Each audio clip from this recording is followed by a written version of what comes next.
నెల 30న విశాఖలోని municipal stadium వేదికగా జనసేన విస్తృత స్థాయి కార్యకర్తల సమావేశం నిర్వహించినట్లు మంత్రి నాదెండ్ల మనోహర్ తెలిపారు. మంగళవారం విశాఖలో పార్టీ ఎమ్మెల్యేలతో కలిసి నిర్వహించిన విలేకరుల సమావేశంలో ఆయన మాట్లాడారు. మన భవిష్యత్తు కోసం దేశవ్యాప్తంగా కూడా మన రాజ్యాంగం పైన అదేవిధంగా గతంలో మహానుభావులు చేసిన త్యాగాల్ని స్మరించుకుంటూ అంకిత భావంతో దేశ రక్షణ కోసం మన భవిష్యత్తు కోసం ఒక తరాన్ని ముందుకు తీసుకురావాలనే అద్భుతమైన ప్రయత్నం మా పార్టీ అధ్యక్షులు పవన్ కళ్యాణ్ గారు పార్టీ స్థాపించినప్పటి నుంచి కూడా ఆ ఆకాంక్ష నెరవేర్చడానికి కోసం ఆయన చేసిన కృషిని ఈ సందర్భంగా గుర్తు చేస్తున్నాను. అదేవిధంగా రాష్ట్ర రాజకీయాల్లో వైఎస్ఆర్సీపీ పరిపాలనని ఎదిరించి వాళ్ళు చేసిన అరాచకాలని, సామాన్యులు పెట్టిన ఇబ్బందుల్ని, క్షేత్రస్థాయిలో ఏ విధంగా వ్యవస్థల్ని నాశనం చేశారో వాటిని ఎదుర్కొంటూ ఒక బలమైన పాత్ర ప్రతిపక్షంలో ఉన్నప్పుడు జనసేన పార్టీ మా పార్టీ అధ్యక్షులు పవన్ కళ్యాణ్ గారి నేతృత్వంలో 2019 నుంచి 2024 వరకు ముందుకు సాగాం. అదేవిధంగా కూటమి ఏర్పడడానికి ఓటు చీలనివ్వను అనే ఒక జ్ఞానంతో పవన్ కళ్యాణ్ గారు తీసుకున్న ఆ స్టాండ్ని ప్రజల్లోకి తీసుకెళ్ళడానికి కోసం సహకరించిన మా నాయకులు, కార్యకర్తలు, మా వీర మహిళలు, మా జన సైనికులు వీళ్ళందరూ కూడా గ్రామాల్లో కూడా పార్టీ బలోపేతం కోసం అహర్నిశలు కృషి చేశారు. రాష్ట్ర ప్రజలు ఒక అద్భుతమైన తీర్పు ఇచ్చారు. గతంలో ఎన్నడూ లేని విధంగా 100% స్ట్రైక్ రేట్ తోటి 21 శాసన సభ స్థానాలు, 2 పార్లమెంట్ స్థానాలు ప్రభుత్వం ఏర్పడిన తర్వాత ఎంతో గర్వంగా రాష్ట్రానికి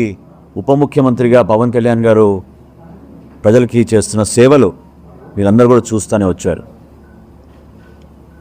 ఈ తరుణంలో ప్రభుత్వం చేస్తున్న అనేక కార్యక్రమాలు, ప్రత్యేకంగా మేము ఎన్నికలకు ముందు సమిష్టిగా తీసుకున్న నిర్ణయాలు, సూపర్ 6 అనే నినాదం కానివ్వండి, ప్రజలకి మరింత సంక్షేమం చేయాలనే ఆ లక్ష్యంతో పెన్షన్ల విషయంలో కానివ్వండి, పోలవరం విషయంలో కానివ్వండి, లేదా అమరావతి విషయంలో కానివ్వండి, సమిష్టిగా కలిసి ఈ అంశాలపైన ప్రజలకి మరింత మెరుగైన సేవలు అందించాలనే ఆలోచనతో ఆ రోజున ఇచ్చిన నినాదానికి కట్టుబడి ఉండి సంవత్సర కాలం ప్రభుత్వంలో ఎక్కడ కూడా ప్రజలకి ఇబ్బంది కలగకుండా సుపరిపాలన, మెరుగైన పాలన, ప్రజలకి మరింత దగ్గరయ్యే విధంగా ఎప్పటికప్పుడు మమ్మల్ని అందరినీ కూడా ప్రోత్సహిస్తూ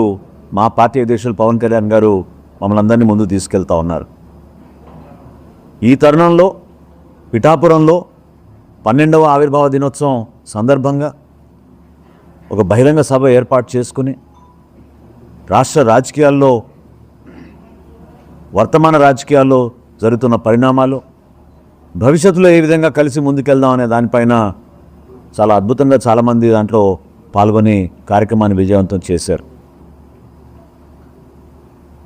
సంవత్సరం కాలం పూర్తయిన సందర్భంగా మరొకసారి రాష్ట్ర వ్యాప్తంగా ఉన్న మా జనసేన పార్టీ వాలంటీర్స్, అంటే దాదాపు 12,43,000 సభ్యత్వం కలిగిన పార్టీ ఈరోజు జనసేన పార్టీ. ఆ సభ్యత్వ నమోదులో అహర్నిశలు కృషి చేసిన మా వాలంటీర్స్, మా జన సైనికులు, మా వీర మహిళలతోటి ఒక సమావేశం ఏర్పాటు చేద్దామని మా పార్టీ అధ్యక్షుడు పవన్ కళ్యాణ్ గారు సూచించడం జరిగింది. ఈ బ్యాక్గ్రౌండ్లో, ఈ నేపథ్యంలో ఆంధ్రప్రదేశ్, తెలంగాణ రాష్ట్రాల్లో ఉన్న కార్యకర్తలందరినీ కూడా ఆహ్వానించి ఒక చక్కటి సమావేశం ఏర్పాటు చేసి రాబోయే రోజుల్లో ఏ విధంగా మరొకసారి ఒక కొత్త ఎనర్జీతోటి ప్రజలకి మరింత సేవలు చేసే విధంగా ముందుకు ఏ విధంగా వెళ్ళాలని దానిపైన పవన్ కళ్యాణ్ గారు మాకు ఆ రోజున నిర్దేశిస్తారు. ఆ కార్యక్రమం గురించి గత 2-3 రోజుల నుంచి మా నాయకులందరూ కూడా స్థానికంగా లొకేషన్స్ అన్నింటినీ పరిశీలించి చివరికి ఆగస్ట్ 30వ తారీఖున 3 గంటలకు ఒక అద్భుతమైన విస్తృత స్థాయి కార్యకర్తల సమావేశం మున్సిపల్ స్టేడియంలో ఏర్పాటు చేయాలని నిర్ణయించుకున్నాం. ఈ ప్రత్యేకత విశాఖపట్నానికి ఒక కృతజ్ఞతతోటి, ఎందుకంటే గతంలో కూడా 2019లో ఎన్నికల తర్వాత మొట్టమొదటి సభ ఆ రోజున భవన నిర్మాణ కార్మికులు ఎదుర్కొన్న సమస్యలపైన,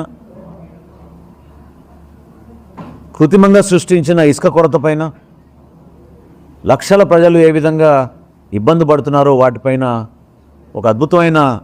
లాంగ్ మార్చ్ ర్యాలీ ఏర్పాటు చేసి రాష్ట్రానికే కాదు భారతదేశంలోనే కనువిప్పుగా ఆ కార్యక్రమాన్ని ఆ రోజు చాలా విజయవంతంగా మా నాయకులు, మా కార్యకర్తలు, మా జన సైనికులు చేయగలిగారు. ఈరోజు ఆంధ్రప్రదేశ్ రాష్ట్ర ఉప ముఖ్యమంత్రిగా, జనసేన పార్టీ అధ్యక్షులుగా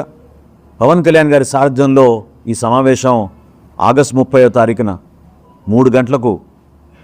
మున్సిపల్ స్టేడియంలో ప్రారంభమై ఆంధ్రప్రదేశ్ నలుమూలల నుంచి మా పార్టీ శ్రేణులందరినీ కూడా ఆహ్వానించుకుంటూ,